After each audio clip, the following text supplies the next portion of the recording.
নমস্কার বন্ধুরা, মোয়ের হেসেলে আপনাদের সবাইকে স্বাগত।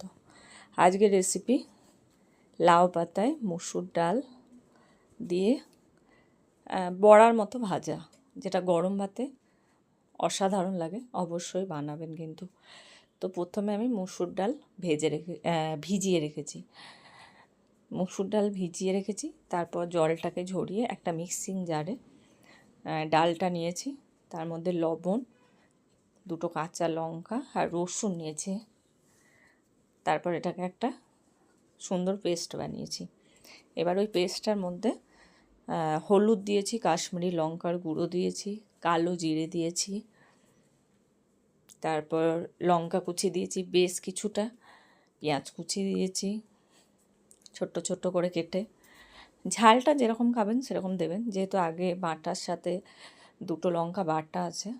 এবার এটাকে ভালো করে মেখে নিতে হবে, সুন্দর করে মেখে নেব। এবার মাখাটা হয়ে গেলে মাখাটা রেখে দেব। এবার পাতাটাকে রেডি করব। একটু গরম জল করব, তার মধ্যে লবণ দেব। সেই জলের মধ্যে জলটা কিন্তু ফুটবে না, যাতে আমি হাতটা ডোবাতে পারি সেরকম। সেই জলের মধ্যে লাউ পাতাগুলোকে একটু ভিজিয়ে রাখবো, ওই 5 মিনিট মতো। তারপর পাতাগুলোকে তুলে নেব, একটা ঝুড়ির মধ্যে রেখে দেব, যাতে জলটা ঝরে যায় সুন্দরভাবে।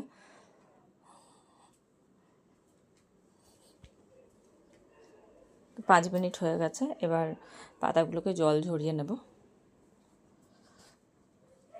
এই রেসিপিটা অসাধারণ, একটা পুরোনো দিনের রান্না বলতে পারেন। অবশ্যই বানাবেন, গরম ভাতে কিন্তু সত্যিই অসাধারণ লাগে। অবশ্যই কিন্তু বানাবেন, হ্যাঁ, আমার কথা শুনে একবার অন্তত পক্ষে বানাবেন। এবার একটা পাতা নেব, এরকমভাবে উল্টো পিঠে নেব। এবার তার মধ্যে সামান্য পরিমাণ বাটাটা দেব, মিশ্রণটা, ডাল বাটার মিশ্রণটা এরকমভাবে দেব। আমি যেমনভাবে করছি ঠিক এরকমভাবে করবেন, তাহলে খুলে যাবে না। তারপর এরকমভাবে একটা পাশ মুড়িয়ে নেব।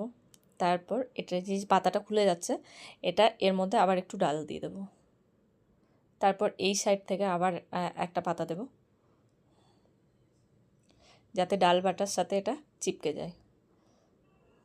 এবার দুটো পাশ থেকে মোড়াবো, তার জন্য আবার একটু ডাল বাটার প্রয়োজন। এরকমভাবে পুরো প্রসেসটা করব। ডাল বাটা দিয়ে এটাকে, মানে যেরকমভাবে আঠা দিয়ে আমরা চিপকাই, সেরকমভাবে এই ডাল বাটাটা দিয়ে এটাকে আমরা চিপকে দেবো। এবার ওপরটাও যাতে খুলে না যায়, তার জন্য ওখানেও একটু ডাল বাটা দিয়ে দেবো। ব্যাস, প্রত্যেকটা এরকমভাবেই করতে হবে। খুব ইজি প্রসেস, কোনো রকম সুতো বাঁধা বা কোনো টুথপিক দিয়ে আটানো এরকম কিছুই ব্যাপার নেই।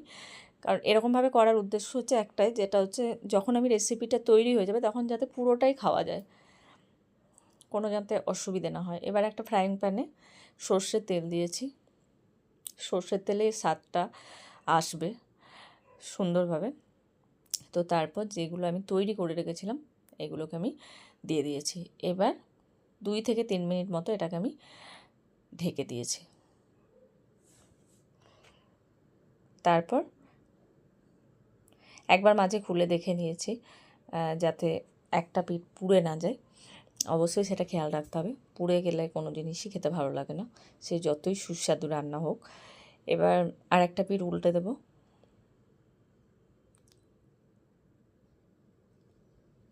দুটো পিঠই যাতে সমানভাবে ভাজা হয় সেদিকে খেয়াল রাখতে হবে।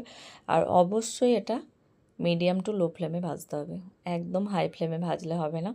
তাড়াতাড়ি দুটো পাশ পোড়া পোড়া হয়ে গেল, অথচ ভিতরটা কাঁচা থাকলো, সেটা কিন্তু মোটেও ভালো লাগবে না। এবার দুটো পিঠই ভাজা হয়ে গেছে দেখুন। এবার আমি এগুলোকে তুলে নেব। এবার এর সাথে আর কিচ্ছু চাই না, জাস্ট গরম ভাত আর এরকম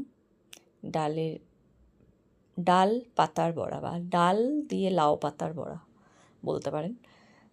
তো অসাধারণ লাগে এরকম একটা সুস্বাদু রান্না।